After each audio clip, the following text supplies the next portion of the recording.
Every pregnancy needs utmost care and attention. But certain pregnancies need a little extra attention. An Rh negative mother carrying an Rh positive baby is at increased risk of complications. BSV is at the forefront to ensure safe delivery in every Rh negative pregnancy.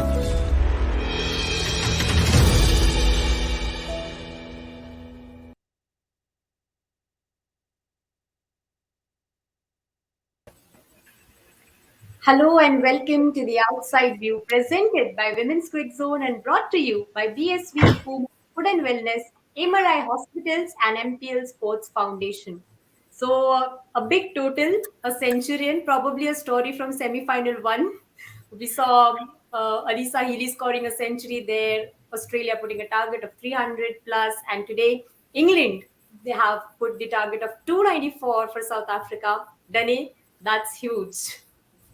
Yeah, it's going to take some chasing. I think South Africa would be a little bit disappointed with their fielding display. Dropping, I guess, Wyatt on 22 and her going on to score a big 100. I think that's a game-changing stuff. Having said that, it looks like it looks like a good wicket. It looks like a batter-friendly wicket, in my opinion. It's going to be interesting to see how England goes. The previous game when South Africa played against England, I said. I wonder if England's going to look what South Africa did right and, what was tough on that wicket and implement it, because they didn't do it the previous game. But credit to where it's due. Semi-final, defending champs, and they rocked up, and 290 is going to take a big chase. But I texted my mom and I said, Lazali today is going to be massive. Just to get the South African team off to a flyer and try and keep the momentum, because 6 and over for 50 overs it's tough. But I believe that if the batters get stuck in, they can do it. You mentioned about the dropped catches. I remember in the group stage match, Laura Wolfart was dropped 4 times by England, and today something like that happened with White as well, and she went on to score that century. Just coming to her innings now, defining innings, of course, from her, a century coming in an important game for England. And then her batting order was, she used to bat down the order, but when given an opportunity in the top order, probably an innings that was much awaited from her, Brittany. Yeah, very much so. As you said, in the middle of the tournament, they made that very important switch for her to open. And like I said a couple games ago, Dannielle Wyatt is going to play the kind of cricket that Dannielle Wyatt that aggressive cricket on top, and that decision to put on top really, really paid off, because look, such a huge total in a semi-final against such a experienced bowling attack. Pretty sure England dressing room is very, very confident now. Dannielle Wyatt, of course, how impressive was she in today's innings? Because, of course, Carp gave you that early wicket in Tammy Beaumont, and we were talking about how important Tammy Beaumont will be for this game. But then she just knew that she needs to give herself enough time, and then came on to score big, and that's what made a huge difference to the total. Yeah, look, she batted well. Again, 5 drop catches of 4 of hers. It's it's not a South Africa definitely gave the opportunities. But look, on the scorecard, it does not say how many times you've been dropped. It says you scored a century in a semi-final. And as Brittany mentioned, you kind of felt like she was only 1 innings away from a big one. And what better time as a player, coming short of confidence, coming into a big match and scoring a big 100 like that. So, that's credit to her. Well batted. Especially the acceleration throughout the back of her innings as well. With that start at Marizan, the wicket, I thought, no, this is.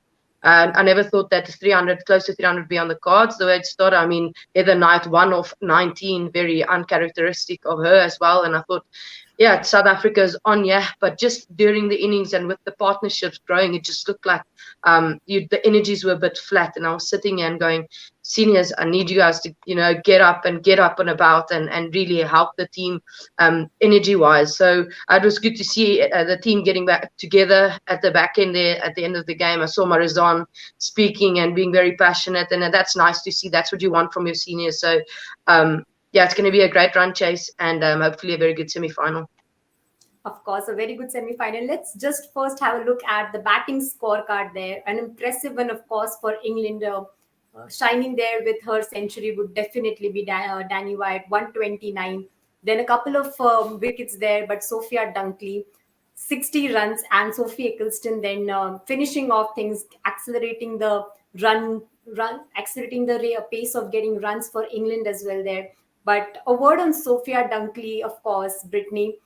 In the game against Bangladesh, she scored some 60 plus runs, and today it seemed that she resumed her innings from there as well. That partnership of her, that partnership that she brought in with White, that was important, and probably we can now call that she probably is the pick of a player for England from this World Cup, a big positive for the side.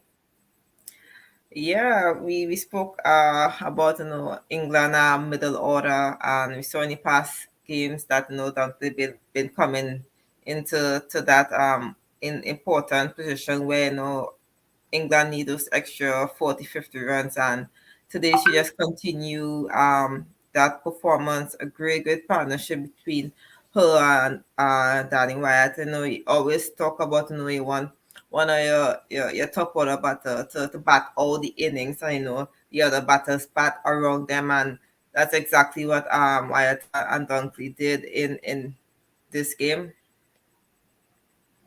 And of course, from if we have to talk about batters coming in at number 6 to 11, Danny for England, she now has 3 half centuries and has equal Nat Silver's record as well. So that should be a commendable effort from her today, coming in a very important game for England. Yeah, what I like about Dunkley is she comes in and she really takes the game on. Very seldom when she bats with a really low strike rate. It's always up there in the high 80s to 100s. That she comes in, she's got all the shots. She's up and down the wicket. She's busy.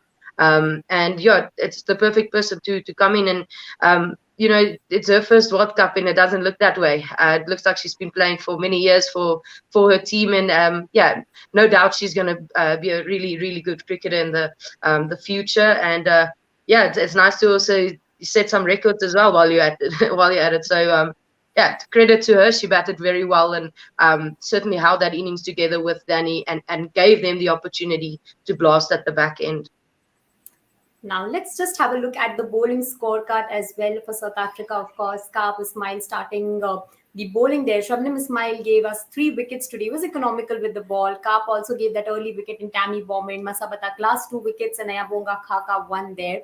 But that's a huge score for a semi-final game. There would be some pressure. But if you have to sum up South Africa's bowling today, Brittany, how would you do that? Because considering the start they got, probably 300 or close to 300, as Danny mentioned earlier, wasn't something that we were probably expecting. It was just too good a performance from England batters. How would you sum up South Africa's bowling today with Ismail, Kaap and the Pacers? I think that they start off really well. You saw that they had a plan against the openers. You saw they feel that they set against Annie, because in the past she's been dismissed trying to cut those ball hard, and she's been cutting it in the air. I think that's a good plan, but after a while that plan did not seem to be effective.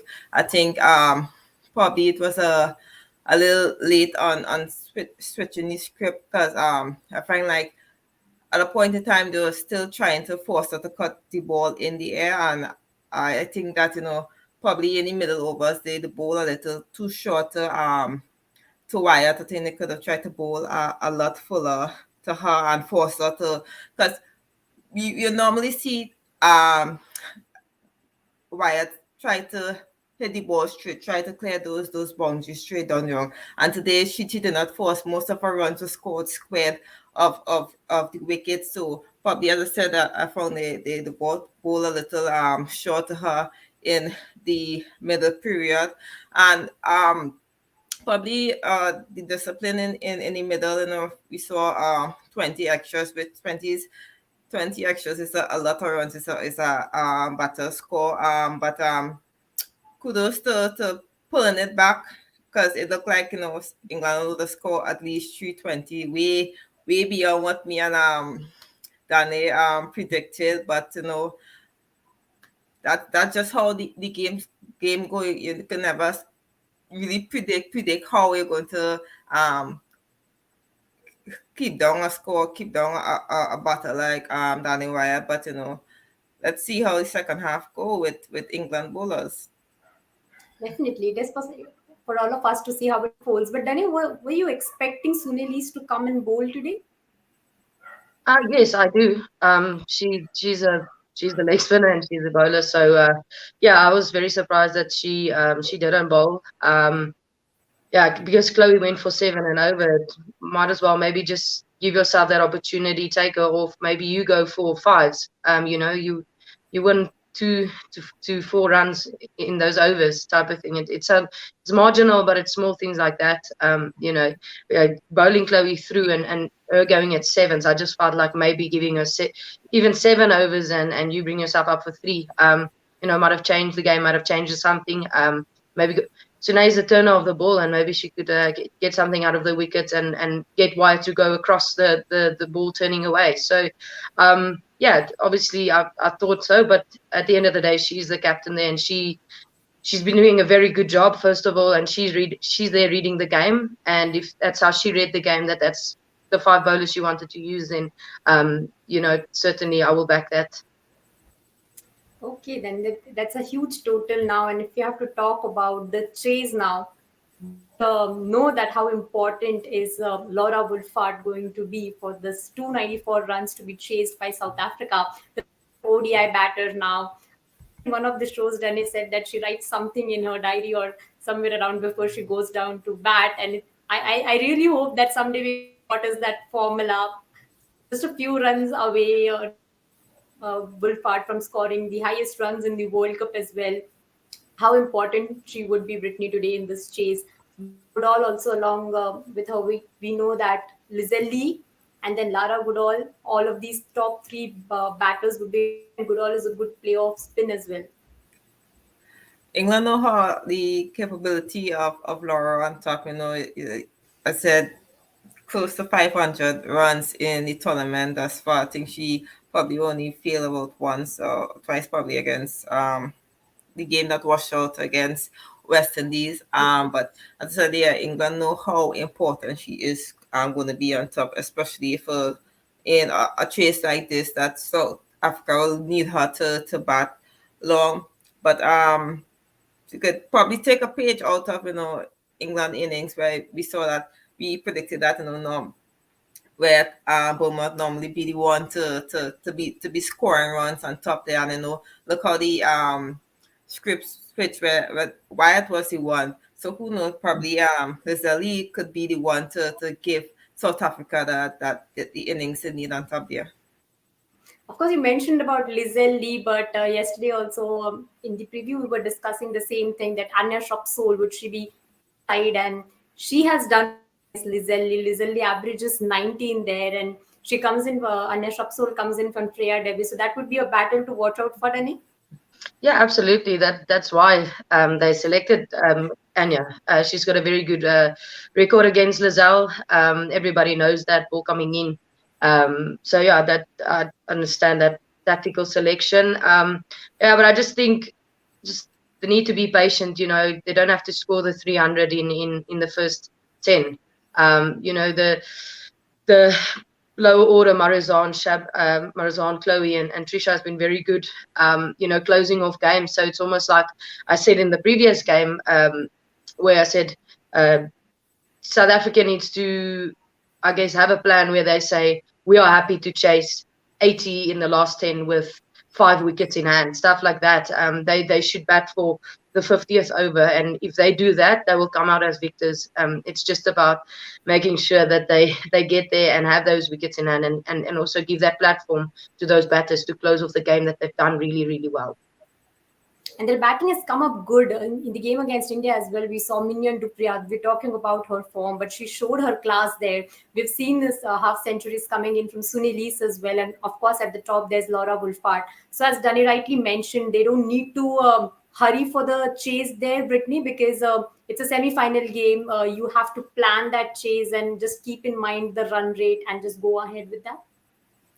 Yeah, if you look at the run rate for England, and the average was between just either not under five, but just a little over five. And they kept that run rate going, and then sometimes they get about 7 runs, sometimes 10 runs over. So as Danny rightfully mentioned, that if they keep with that run rate between 4 and 5, the chances are that there will be those big over where you get 10 runs, probably 12 runs to over. So South Africa have depth, and a lot of batters have been coming in. As you said, the player have even good score a couple of runs last game, and Chloe, that finisher, and Cap, who's been that steady player to score those runs in the middle. And if you have to talk about the bowling and fielding of England, initial games we were talking about their fielding woes, but it is seeming that they've put that to bed now. And you have Sophie Eccleston there, you have Charlie Dean, and attacking off spinner there. So that their form in the recent form of them, they would look to attack and get early breakthroughs. So Danny, how would you put that bowling performance for England in the recent times, and how are they going to put threats for the South African bowlers?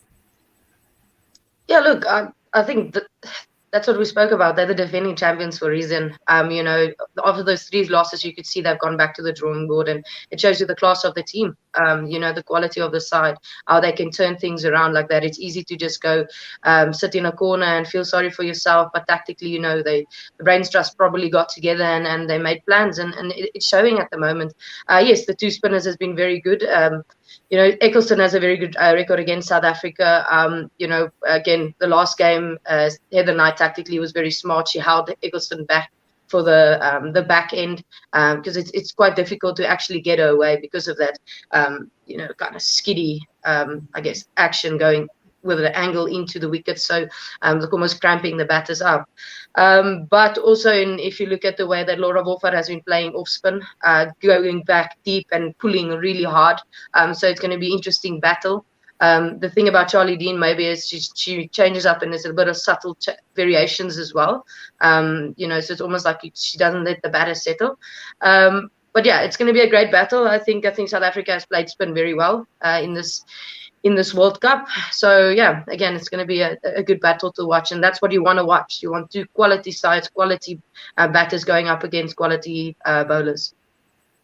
Quality bowlers and quality batters. They're a good contest to watch out for, Brittany. How excited are you to see, and how do you think is the plan going to pan out for there? You have Heather Knight, and as she rightly mentioned, Danny, with her tactics there, South Africa playing spin well. You have two top spinners in your side who've been in good form. How do you see this panning out? Another game down the wire?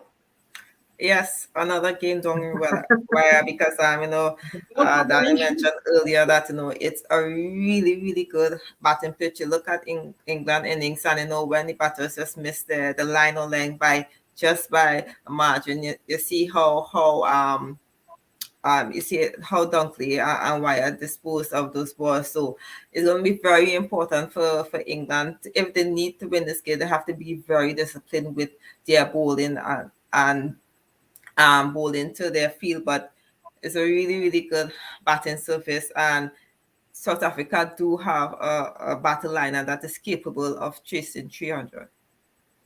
So who do you think is having a little edge right now, Brittany? Because if I ask Danny, I know the answer is going to be that he hopes it's South Africa, but then who do you think already has a little edge with that I score? would say England will have a little edge, coming, going with that confidence into the dressing room, and the fact that they set up such a huge total for South Africa to chase. I think they will be very confident going forward.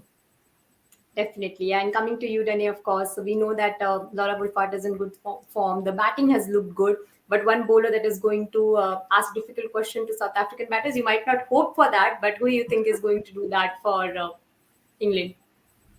Oh well, I'm just gonna go on I guess what I know and saw in my career playing against them. I think Sophie has been very good and successful against South Africa. So yeah, I think she's the number one bowler in the world for a reason, and yeah, I think she might pose a threat, but hopefully South Africa can counter that and really give it a good show. And I'm really rooting for Lizelle today.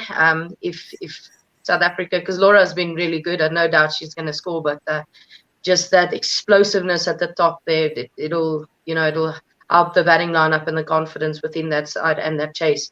If Lizelle gets a couple of bombs, out the middle. Hoping for a Lizelle Lee special also today, along with Laura Wolfart, who's been in terrific form for South Africa. In the post show, when we'll join, we'll of course have our finalists. The second finalists who are going to join Australia in the on 3rd of April, and who will be lifting the trophy, one of those. So definitely it is going to be an intriguing contest. We have some key batters and key bowlers there. England have put a massive target there for South Africa, but they would have their spirits high considering that they've already chased a target of 250 plus against India and would like to reflect the same. We'll pick up this conversation in the post-match show. Until then, you stay tuned to Women's Cricket Zone for all the updates on women's cricket.